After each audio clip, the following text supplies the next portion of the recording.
নমস্কাৰ এণ্ড স্বাগতম জনাইছোঁ আমাৰ অন্য এটি ভিডিঅ'ত আমি আলোচনা কৰিম আগন্তুক 2026 চনত হ'বলগীয়া DLEDৰ এন্ট্ৰেন্স এক্সাম অৰ্থাৎ PET এক্সামত আহিব পৰাকে 50 most important GK question and answer.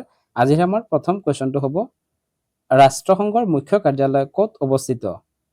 Year right এনচাৰটো হৈ যাব option number C New York USA। USAৰ নিউয়ৰ্কত ৰাষ্ট্ৰসংঘৰ মুখ্য কাৰ্যালয় অৱস্থিত। নেক্সট কুৱেশ্যন স্বাধীনোত্তৰ ভাৰতৰ প্ৰথমখন শিক্ষা আয়োগৰ নাম কি আছিল? ইয়াৰ ৰাইট এনচাৰটো হৈ যাব অপশ্যন নম্বৰ বি বিশ্ববিদ্যালয় শিক্ষা আয়োগ অৰ্থাৎ ইউনিভাৰ্চিটি এডুকেশ্যন কমিশ্যন হ'ল ভাৰতৰ প্ৰথমখন শিক্ষা আয়োগ। নেক্সট কুৱেশ্যন মাটিকালিৰ ফালৰ পৰা বিশ্বত ভাৰতৰ স্থান কিমান? ইয়াৰ ৰাইট এনচাৰটো হৈ যাব অপশ্যন নম্বৰ চি সপ্তম স্থান। মাটিকালিৰ ফালৰ পৰা ভাৰত পৃথিৱীৰ ভিতৰত 7তম স্থানত আছে। নেক্সট কুৱেশ্যন ভাৰতীয় সংবিধানৰ মতে কোনটো অধিকাৰ এটি মৌলিক অধিকাৰ নহয়? তলত দিয়া কোনটো এটি মৌলিক অধিকাৰ নহয় বুলি সুধিছে। ইয়াৰ ৰাইট এনচাৰটো হৈ যাব অপশ্যন নম্বৰ চি সম্পত্তিৰ অধিকাৰ। সম্পত্তিৰ অধিকাৰ এটি মৌলিক অধিকাৰ নহয়। নেক্সট কুৱেশ্যন ৰাজ্যসভাৰ মুঠ সদস্য সংখ্যা কিমান? ইয়াৰ ৰাইট এনচাৰটো হৈ যাব অপশ্যন নম্বৰ চি 250। 250 গৰাকী হ'ল ৰাজ্যসভাৰ মুঠ সদস্য। নেক্সট কুৱেশ্যন ব্ৰিটিছ শাসনৰ বিৰোধিতা কৰা প্ৰথমজন অসমীয়া বীৰ কোন আছিল? ইয়াৰ ৰাইট এনচাৰটো হৈ যাব option number C Gomdhar Konwar. Gomdhar Konwar আছিল ব্ৰিটিছৰ বিৰুদ্ধে বিদ্ৰোহ কৰা প্ৰথমগৰাকী অসমীয়া। নেক্সট কুৱেশ্যন ভাৰতীয় ৰিজাৰ্ভ বেংক কেতিয়া স্থাপন হৈছিল? ইয়াৰ ৰাইট এনচাৰটো হৈ যাব অপশ্যন নম্বৰ ডি 1935।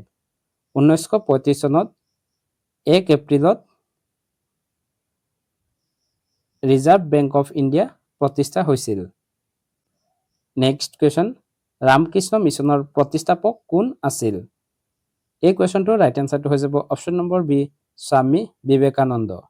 স্বামী বিবেকানন্দই ৰামকৃষ্ণ মিছন প্ৰতিষ্ঠা কৰিছিল। নেক্সট কুৱেশ্যন জালিয়ানৱালাবাগ ক'ত অৱস্থিত? জালিয়ানৱালাবাগ ক'ত আছে বুলি সুধিছে। ইয়াৰ ৰাইট এনচাৰটো হৈ যাব অপশ্যন নম্বৰ বি পাঞ্জাৱ। পাঞ্জাৱৰ অমৃতসৰত জালিয়ানৱালাবাগ অৱস্থিত। নেক্সট কুৱেশ্যন কোনটো গ্ৰহক ৰঙা গ্ৰহ বুলি কোৱা হয়? ইয়াৰ ৰাইট এনচাৰটো হৈ যাব অপশ্যন নম্বৰ চি মংগল। মংগল গ্ৰহক ৰঙা গ্ৰহ বুলি কোৱা হয়। নেক্সট কুৱেশ্যন নামঘোষা ৰচনা কৰা ব্যক্তিজনৰ নাম কি? নামঘোষা পুথিখন কোনে ৰচনা কৰিছিল বুলি সুধিছে। ইয়াৰ ৰাইট এনচাৰটো হৈ যাব option number D Shri Shri মাধৱদেৱ। মাধৱদেৱে নামঘোষা পুথিখন ৰচনা কৰিছিল। নেক্সট কুৱেশ্যন 1903 চনত গঠিত হোৱা আছাম এছ'চিয়েশ্যনৰ প্ৰথম সম্পাদক কোন আছিল? আছাম এছ'চিয়েশ্যনৰ প্ৰথমগৰাকী সম্পাদক কোন আছিল বুলি সুধিছে। ইয়াৰ ৰাইট এনচাৰটো হৈ যাব অপশ্যন নম্বৰ বি মাণিক চন্দ্ৰ বৰুৱা। মাণিক চন্দ্ৰ বৰুৱা আছিল আছাম এছ'চিয়েশ্যনৰ প্ৰথমগৰাকী সম্পাদক। নেক্সট কুৱেশ্যন সূৰ্যৰ পোহৰ পৃথিৱীত পাবলৈ কিমান সময় লাগে? ইয়াৰ ৰাইট এনচাৰটো হৈ যাব option number B 8 minute 20 second. সূৰ্যৰ পৰা পোহৰ পৃথিৱীলৈ আহিবলৈ প্ৰায় 8 মিনিট 20 ছেকেণ্ড সময় লাগে। নেক্সট কুৱেশ্যন অসমৰ পৰা অলিম্পিক খেলত অংশগ্ৰহণ কৰা প্ৰথমগৰাকী অলিম্পিয়ান কোন আছিল? ইয়াৰ ৰাইট এনচাৰটো হৈ যাব option number B Dipankar Bhattacharya. Dipankar Bhattacharya আছিল প্ৰথমগৰাকী অসমীয়া যিয়ে অলিম্পিক খেলত অংশগ্ৰহণ কৰিছিল। নেক্সট কুৱেশ্যন ভাৰতৰ সংবিধানৰ জনক বুলি কাক জনা যায়? ইয়াৰ ৰাইট এনচাৰটো হৈ যাব option number C doctor Bhimrao Ambedkar. Doctor VR আম্বেদকাৰক ভাৰতীয় সংবিধানৰ জনক বুলি কোৱা হয়। নেক্সট কুৱেশ্যন ভাৰতৰ বৰ্তমান নীতি আয়োগৰ উপাধ্যক্ষ কোন? উপাধ্যক্ষ কোন বুলি সুধিছে। ইয়াৰ ৰাইট এনচাৰটো হৈ যাব option number B Ashok Kumar Lahiri. Ashok Kumar Lahiri হ'ল নীতি আয়োগৰ বৰ্তমানৰ উপাধ্যক্ষ আৰু অধ্যক্ষ যদি সোধে তেতিয়াহ'লে হ'ব প্ৰধানমন্ত্ৰী। ভাৰতৰ প্ৰধানমন্ত্ৰী হ'ল নীতি আয়োগৰ অধ্যক্ষ। নেক্সট কুৱেশ্যন আমি ব্যৱহাৰ কৰা সাধাৰণ নিমখৰ ৰাসায়নিক নাম কি? সাধাৰণ নিমখৰ ৰাসায়নিক নাম কি বুলি সুধিছে। ইয়াৰ ৰাইট এনচাৰটো হৈ যাব option number C NaCl। NaCl বুলি সাধাৰণ নিমখক জনা যায়।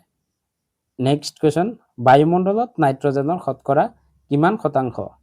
বায়ুমণ্ডলত নাইট্ৰজেন কিমান শতাংশ আছে বুলি সুধিছে। ইয়াৰ ৰাইট এনচাৰটো হৈ যাব অপশ্যন নম্বৰ ডি 78.09%। 78.09 শতাংশ নাইট্ৰজেন আছে। নেক্সট কুৱেশ্যন, তেজত থকা হিমোগ্লোবিনৰ পৰিমাণ নিৰ্ধাৰণ কৰা যন্ত্ৰটোৰ নাম কি? ইয়াৰ ৰাইট এনচাৰটো হৈ যাব option number B haemoglobin metre. তেজত থকা হিমোগ্লোবিন জুখিবলৈ হিমোগ্লোবিন মিটাৰ ব্যৱহাৰ কৰা হয়। Next question, the school is miniature society কোৱা ব্যক্তিজনৰ নাম কি? দি স্কুলিছ মিনিয়েচাৰ ছ'চাইটি বুলি কোনে কৈছিল? ইয়াৰ ৰাইট এনচাৰটো হৈ যাব অপশ্যন নম্বৰ এ জন ডিউ। জন ডিউৱে কৈছিল the school is miniature society. Question, অসমৰ ইতিহাসত কুমাৰ ৰজা বুলি কাক জনা যায়? অসমৰ ইতিহাসত কুমাৰ ৰজা বুলি কোন জনাজাত? ইয়াৰ ৰাইট এনচাৰটো হৈ যাব option number B Bhaskar Barman. Bhaskar বৰ্মনক কুমাৰ ৰজা বুলিও জনা যায়। নেক্সট কুৱেশ্যন, গুৱাহাটী ব্ৰহ্মপুত্ৰ নদীৰ কোন পাৰত অৱস্থিত? ইয়াৰ ৰাইট এনচাৰটো হৈ যাব অপশ্যন নম্বৰ বি দক্ষিণ। গুৱাহাটী দক্ষিণ পাৰত অৱস্থিত ব্ৰহ্মপুত্ৰ নদীৰ। নেক্সট কুৱেশ্যন, কাক ভাৰতৰ হকীৰ যাদুকৰ বুলি জনা যায়? ভাৰতৰ হকীৰ যাদুকৰ বুলি কাক কোৱা হয়? ইয়াৰ ৰাইট এনচাৰটো হৈ যাব option number C major Dhyanchand. Major ধ্যানচান্দক ভাৰতৰ হকীৰ যাদুকৰ বুলি কোৱা হয়। নেক্সট কুৱেশ্যন, ৰাষ্ট্ৰপতি আৰু উপ ৰাষ্ট্ৰপতিৰ অনুপস্থিতিত কোনে ৰাষ্ট্ৰপতিৰ কাৰ্যভাৰ গ্ৰহণ কৰে? যেতিয়া ৰাষ্ট্ৰপতি আৰু উপ ৰাষ্ট্ৰপতি নাথাকে সেই সময়ত ৰাষ্ট্ৰপতিৰ কাৰ্যভাৰ কোনে গ্ৰহণ কৰে বুলি সুধিছে। ইয়াৰ ৰাইট এনচাৰটো হৈ যাব অপশ্যন নম্বৰ চি ভাৰতৰ মুখ্য ন্যায়াধীশ। ভাৰতৰ মুখ্য ন্যায়াধীশে ৰাষ্ট্ৰপতি আৰু উপ ৰাষ্ট্ৰপতিৰ অনুপস্থিতিত ৰাষ্ট্ৰপতিৰ কাৰ্যভাৰ গ্ৰহণ কৰে। নেক্সট কুৱেশ্যন, ভাৰতৰ নেপোলিয়ন বুলি কাক কোৱা হয়? ভাৰতীয় নেপোলিয়ন কোন? ইয়াৰ ৰাইট এনচাৰটো হৈ যাব অপশ্যন নম্বৰ বি সমুদ্ৰগুপ্ত। সমুদ্ৰগুপ্তক ভাৰতৰ নেপোলিয়ন বুলি কোৱা হয়। নেক্সট কুৱেশ্যন, 1857 চনৰ বিদ্ৰোহ কোনখন চহৰৰ পৰা আৰম্ভ হৈছিল? অৰ্থাৎ চিপাহী বিদ্ৰোহ কোনখন চহৰৰ পৰা আৰম্ভ হৈছিল বুলি সুধিছে। ইয়াৰ ৰাইট এনচাৰটো হৈ যাব option number D Meerut. Meerut চহৰৰ পৰা চিপাহী বিদ্ৰোহৰ আৰম্ভ হৈছিল। নেক্সট কুৱেশ্যন, সুৱেজ কেনেলে ভূমধ্য সাগৰক কাৰ লগত সংযোগ কৰে? সুৱেজ কেনেলে কোন দুখন সাগৰক সংযোগ কৰে বুলি সুধিছে। ইয়াৰ ৰাইট এনচাৰটো হৈ যাব অপশ্যন নম্বৰ চি লোহিত সাগৰ। সুৱেজ কেনেলে ভূমধ্য সাগৰ আৰু লোহিত সাগৰক সংযোগ কৰে। নেক্সট কুৱেশ্যন, পৃথিৱীৰ আটাইতকৈ দীঘল নদী কোনখন? পৃথিৱীৰ আটাইতকৈ দীঘল নদী কোনখন বুলি সুধিছে। ইয়াৰ ৰাইট এনচাৰটো হৈ যাব অপশ্যন নম্বৰ ডি নীল নদী। নীল নদী হ'ল পৃথিৱীৰ আটাইতকৈ দীঘল নদী আৰু এই নদীখন আফ্ৰিকা মহাদেশত আছে। কোনখন মহাদেশত যদি সোধে তেতিয়াহ'লে হ'ব আফ্ৰিকা। নেক্সট কুৱেশ্যন, ভাৰত ত্যাগ আন্দোলন কোন চনত আৰম্ভ হৈছিল? ভাৰত ত্যাগ আন্দোলন কেতিয়া আৰম্ভ হৈছিল বুলি সুধিছে। ইয়াৰ ৰাইট এনচাৰটো হৈ যাব অপশ্যন নম্বৰ বি 1942 চনত। 1942 চনত ভাৰত ত্যাগ আন্দোলন আৰম্ভ হৈছিল। নেক্সট কুৱেশ্যন, ভাৰতৰ প্ৰথম উপ প্ৰধানমন্ত্ৰী কোন আছিল? ভাৰতৰ প্ৰথমগৰাকী উপ প্ৰধানমন্ত্ৰী কোন বুলি সুধিছে। ইয়াৰ ৰাইট এনচাৰটো হৈ যাব option number C Sardar Vallabhbhai Patel. Sardar Vallabhbhai Patel আছিল ভাৰতৰ প্ৰথমগৰাকী উপ প্ৰধানমন্ত্ৰী। নেক্সট কুৱেশ্যন, বিশ্ব এইডছ দিৱস কেতিয়া পালন কৰা হয়? বিশ্ব এইডছ দিৱস কেতিয়া পালন কৰা হয়? ইয়াৰ ৰাইট এনচাৰটো হৈ যাব অপশ্যন নম্বৰ চি 1 ডিচেম্বৰ। 1 ডিচেম্বৰত বিশ্ব এইডছ দিৱস পালন কৰা হয়। নেক্সট কুৱেশ্যন, আহোমসকলৰ প্ৰথম স্বৰ্গদেউ কোন? আহোমসকলৰ প্ৰথমগৰাকী স্বৰ্গদেউ কোন বুলি সুধিছে। ইয়াৰ ৰাইট এনচাৰটো হৈ যাব option number C Sukaphaa. Sukaphaa হ'ল আহোমসকলৰ প্ৰথমগৰাকী স্বৰ্গদেউ। নেক্সট কুৱেশ্যন, এছিয়ান গেমছত সোণৰ পদক জয়ী প্ৰথম অসমীয়া কোন আছিল? এছিয়ান গেমছত সোণৰ পদক লাভ কৰা প্ৰথমগৰাকী অসমীয়া কোন বুলি সুধিছে। ইয়াৰ ৰাইট এনচাৰটো হৈ যাব option number B Bhogeswar Baruah. Bhogeswar Baruah আছিল অসমীয়া যিয়ে প্ৰথম এছিয়ান গেমছত সোণৰ পদক লাভ কৰিছিল? নেক্সট কুৱেশ্যন, তলত দিয়া কোনটো ভাষা ভাৰতীয় সংবিধানৰ দ্বাৰা স্বীকৃত নহয়? ভাৰতীয় সংবিধানত মুঠ 22টা ভাষা স্বীকৃতপ্ৰাপ্ত আছে। ইয়াৰে তলত দিয়া কোনটো ভাষা স্বীকৃত নহয় বুলি সুধিছে? ইয়াৰ ৰাইট এনচাৰটো হৈ যাব অপশ্যন নম্বৰ ডি, পাৰ্চী ভাষা। ভাৰতীয় সংবিধানত পাৰ্চী ভাষা স্বীকৃত নহয়। নেক্সট কুৱেশ্যন, তলত দিয়া কোনখন ৰাজ্যৰ সীমা ভূটানৰ লগত লাগি আছে? ভূটানৰ লগত সীমা লগা ৰাজ্য কোনখন বুলি সুধিছে? ইয়াৰ ৰাইট এনচাৰটো হৈ যাব option number B, Paschim Banga. তলত দিয়া 4খন ৰাজ্যৰ ভিতৰত পশ্চিম বংগৰ সীমা ভূটানৰ লগত লাগিছে। নেক্সট কুৱেশ্যন, তলত দিয়া কোনখন ৰাষ্ট্ৰ ৰাষ্ট্ৰসংঘৰ স্থায়ী সদস্য? ৰাষ্ট্ৰসংঘৰ স্থায়ী সদস্য 5খন দেশ আছে। ইয়াৰে তলত দিয়া কোনখন বুলি সুধিছে? ইয়াৰ ৰাইট এনচাৰটো হৈ যাব option number C, Russia. Russia ৰাষ্ট্ৰসংঘৰ স্থায়ী সদস্য। নেক্সট কুৱেশ্যন, নামদফা ৰাষ্ট্ৰীয় উদ্যান কোন ৰাজ্যত অৱস্থিত? নামদফা নেশ্যনেল পাৰ্ক কোনখন ৰাজ্যত আছে বুলি সুধিছে? ইয়াৰ ৰাইট এনচাৰটো হৈ যাব option number C, Arunachal Pradesh. Arunachal প্ৰদেশত নামদফা ৰাষ্ট্ৰীয় উদ্যান অৱস্থিত। নেক্সট কুৱেশ্যন, গুৱাহাটী আৰু উত্তৰ গুৱাহাটীক সংযোগী ব্ৰহ্মপুত্ৰৰ ওপৰত থকা দলংখনৰ কি নামেৰে জনা যায়? গুৱাহাটী আৰু উত্তৰ গুৱাহাটী সংযোগী দলংখনৰ কি নাম বুলি সুধিছে? ইয়াৰ ৰাইট এনচাৰটো হৈ যাব option number D, Kumar Bhaskar Varma Setu. Guwahati আৰু উত্তৰ গুৱাহাটী সংযোগী ব্ৰহ্মপুত্ৰৰ ওপৰত থকা দলংখনক কুমাৰ ভাস্কৰ বৰ্মা সেতু বুলি জনা যায়। নেক্সট কুৱেশ্যন, প্ৰথম অসমীয়া চলচ্চিত্ৰ জয়মতী কেতিয়া মুক্তি লাভ কৰিছিল? জয়মতী চলচ্চিত্ৰখন কেতিয়া মুক্তি হৈছিল বুলি সুধিছে? ইয়াৰ ৰাইট এনচাৰটো হৈ যাব অপশ্যন নম্বৰ বি, 1935 চনত। 1935 চনত প্ৰথম অসমীয়া বোলছবি জয়মতীয়ে মুক্তি লাভ কৰিছিল। নেক্সট কুৱেশ্যন, ইউনিভাৰ্চিটি গ্ৰাণ্ট কমিশ্যনৰ প্ৰথম চেয়াৰমেন কোন আছিল? UGCৰ প্ৰথমগৰাকী চেয়াৰমেন কোন আছিল বুলি সুধিছে? ইয়াৰ ৰাইট এনচাৰটো হৈ যাব option number C, doctor Shanti Swarup ভট্টনাগৰ। Doctor Shanti Swarup ভট্টনাগৰ আছিল UGCৰ প্ৰথমগৰাকী চেয়াৰমেন। নেক্সট কুৱেশ্যন, পৃথিৱীৰ আটাইতকৈ দীঘল অক্ষৰেখাডালৰ নাম কি? পৃথিৱীৰ আটাইতকৈ দীঘল অক্ষৰেখাডাল কি নামেৰে জনা যায়? ইয়াৰ ৰাইট এনচাৰটো হৈ যাব অপশ্যন নম্বৰ চি, বিষুৱ ৰেখা।